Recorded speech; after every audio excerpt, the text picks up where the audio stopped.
Hello प्यारे बच्चों, कैसे हैं आप सब। आशा है आप सभी बहुत अच्छे होंगे।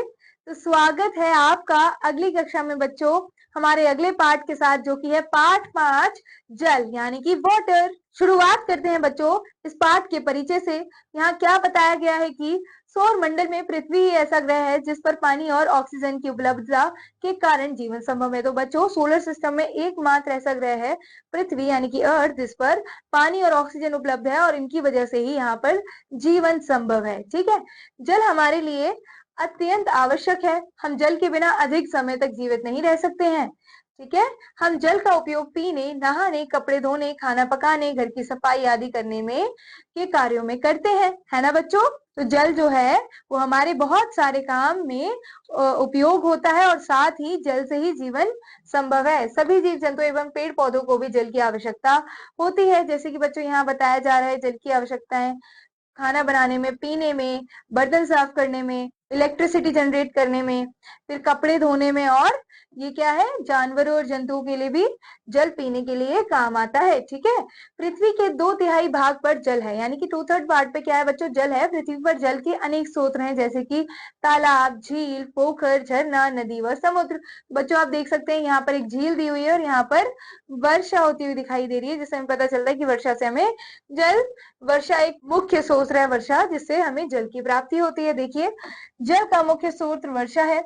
वर्षा का जल नदियों व तालाबों में इकट्ठा हो जाता है। ये जल अशुद्ध होता है। इसमें से कुछ जल भूमि में रिसता रहता है। ठीक है, अब देखिए बच्चों, यह भी जानिए क्या कि भूमि के अंदर जल भूमिगत जल कहलाता है, यानी कि जो अंडरग्राउंड वाटर होता है बच्चों, उसे क्या कहते हैं, भूमिगत जल। ठीक है, तब जल में मिली गंदगी ऊपर ही रह जाती है। भूमिगत जल को हम कुआं, हैंडपंपों, नलकूपों आदि से निकालते हैं। नदियों व तालाबों का जल पीने योग्य नहीं होता। यह कूड़ा करकट तथा दूसरी गंदगी मिलने से गंदा हो जाता है। ठीक है बच्चों, नदियों व तालाबों की अपेक्षा कुएं का जल पीने के लिए ठीक होता है, किंतु इस जल में भी कीटाणु होते हैं। ठीक है, कीटाणु हमें बीमार कर सकते हैं। और कीटाणुओं को नष्ट करने के लिए जल में क्लोरीन मिलानी चाहिए। तो कौन सा पदार्थ मिलाया जाता है बच्चों, पानी को साफ करने के लिए क्लोरीन मिलाया जाता है। ठीक है, जल को शुद्ध करने का सबसे अच्छा तरीका है उसे उबालना, यानी कि बॉईल करो वाटर को। उबले हुए जल को छान कर इसे पीना योग्य बनाया जा सकता है, और उबले हुए जल को यदि आप छानेंगे तभी वो पीने योग्य बन पाएगा। ठीक है बच्चों, अब देखिए पीने का शुद्ध जल यानी कि प्योर ड्रिंकिंग वाटर के बारे में यह पढ़ेंगे। पीने का जल साफ और कीटाणु रहित होना चाहिए। जो पीने का जल होता है बच्चों, वो साफ होना चाहिए और कैसा होना चाहिए, कीटाणु रहित होना चाहिए।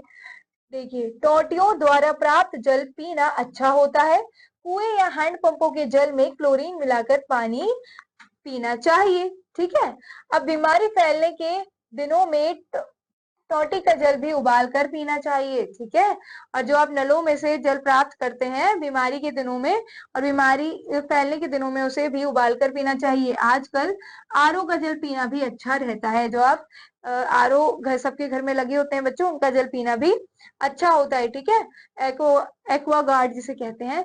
बर्तन से जल कैसे लें। अब बर्तन से जल कैसे लें बच्चों, how to take water from a vessel. So पीने के जल को सदैव साफ बर्तनों में रखना चाहिए। ठीक है, हमेशा ध्यान रखना है कि साफ बर्तनों में आपका पानी रहना चाहिए। इसे प्रतिदिन ताजा भरना चाहिए। बर्तन से जल लेने से पहले अपने हाथ धोने चाहिए। ठीक है, फिर लंबे हैंडल लगे एक बर्तन से जल निकालना चाहिए। ओके, अब बच्चों यहाँ सीखेंगे नगर में जल वितरण प्रणाली, यानी कि water distribution system in city. ठीक है, नगर में नदी या झील के जल को बड़े बड़े तालाबों में इकट्ठा किया जाता है। कुछ दिनों में इस जल का कूड़ा करकट नीचे बैठ जाता है। अब ऊपर के जल को छान लिया जाता है। कीटाणुओं को नष्ट करने के लिए जल में क्लोरीन मिला दी जाती है।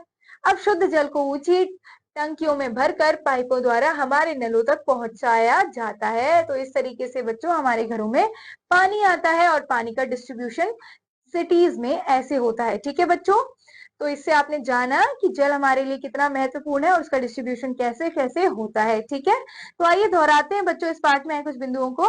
हम जल के बिना अधिक समय तक जीवित नहीं रह सकते हैं। जल का मुख्य स्रोत वर्षा है। कीटाणुओं को नष्ट करने के लिए जल की में क्लोरीन मिलानी चाहिए। पीने का जल साफ और कीटाणु रहित होना चाहिए। तो बच्चों, आशा है आप सभी को ये पाठ बहुत अच्छे से समझ आया होगा। हम मिलते हैं अगली क्लास में अगले वीडियो के साथ। तब तक बच्चों keep learning, keep revising. Thank you, all the best.